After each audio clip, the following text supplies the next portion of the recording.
दक्षिणा अदा कर दो।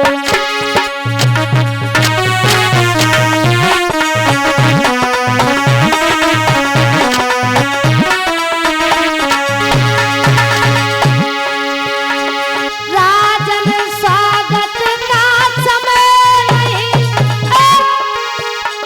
पहले दक्षिणा अदा कर दो।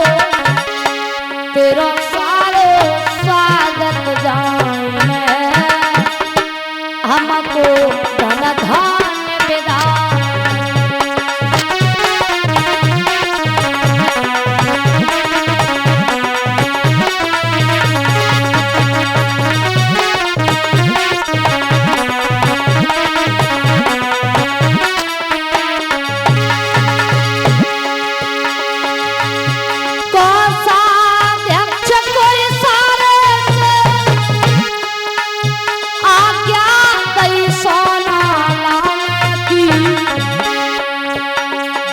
विश्वामित्र ने मुस्काए अरे कह गई बात ठिकाने।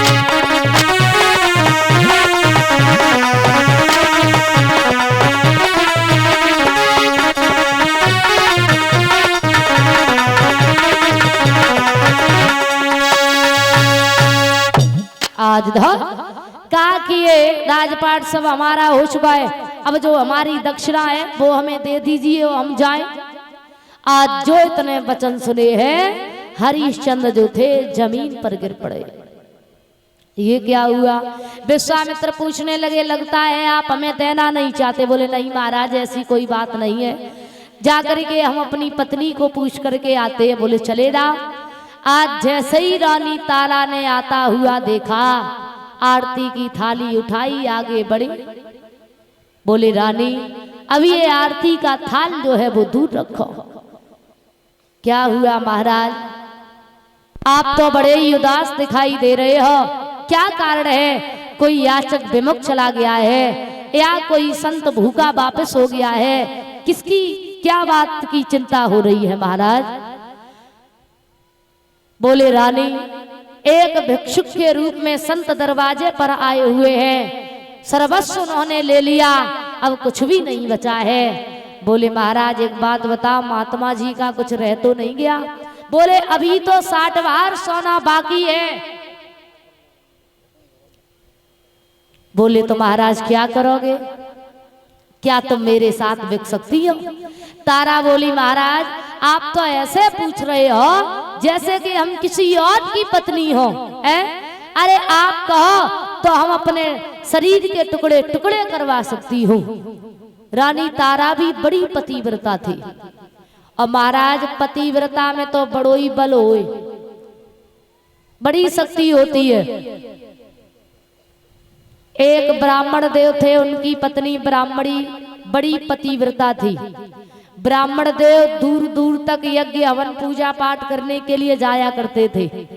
उनके आंगन में भी एक बड़ा यज्ञ कुंड बना हुआ था।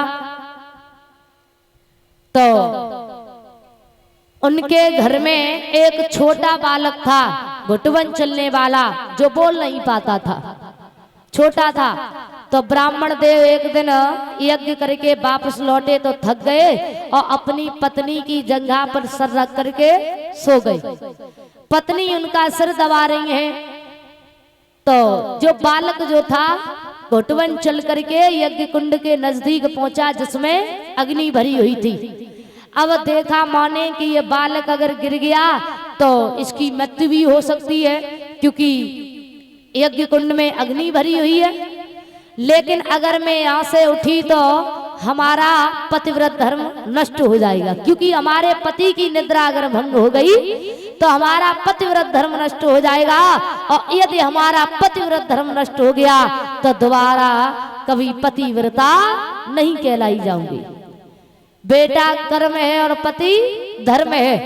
अगर कर्म बिगड़ जाए तो फिर भी बन सकता है, लेकिन धर्म बिगड़ जाए तो कभी फिर दोबारा बनने वाला नहीं है। विचार किया अगर मैं यहाँ से उठ गई तो हमारा पतिव्रत धर्म नष्ट हो जाएगा। तो बालक घुटवन चल करके और यज्ञ कुंड के उसी में गिर जाता है। अग्निदेव ने देखा कि इसकी माँ जो है वो बड़ी पतिव्रता है, बहुत बड़ी पतिव्रता है, और अगर मैंने इसे जला दिया तो हो सकता है कि इसकी माँ हमें भस्म कर दे, है क्योंकि पतिव्रता है। तो अग्निदेव जो हैं फूलों की भांति ठंडे हो जाते हैं, खिल जाते हैं, तो बालक हंसता हुआ खेलता हुआ बाहर निकल आता है। ये किसका बल था? एक पतिव्रता का। तो महाराज पतिव्रता में बड़ी शक्ति होती है। अच्छा, पतिव्रता कहते किसे है? पतिव्रता होती कौन है? जिसने सपने में भी पराये पुरुष को न देखा हो। और ऐसी पतिव्रताओं से तो भगवान को भी डर लगता है, भगवान भी बहकाते हैं।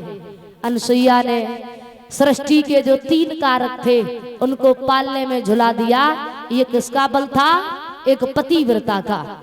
तो महाराज पतिव्रता में बड़ी शक्ति होती है कि धीरज धर्म और सतनारी और आपत काल परखियो जाई।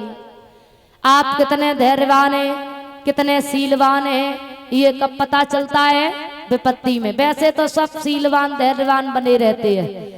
जब आपके ऊपर कोई आपत्ति विपत्ति आती है उस समय आप कितने धैर्यवान हैं तब पता चलता है।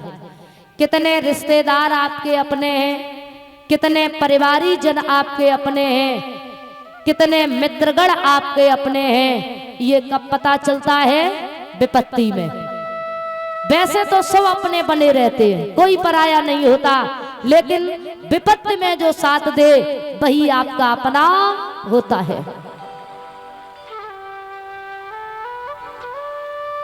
अगर किसी के पास में 4 करोड़ रुपए हैं, उसने 4 लाख का दान नहीं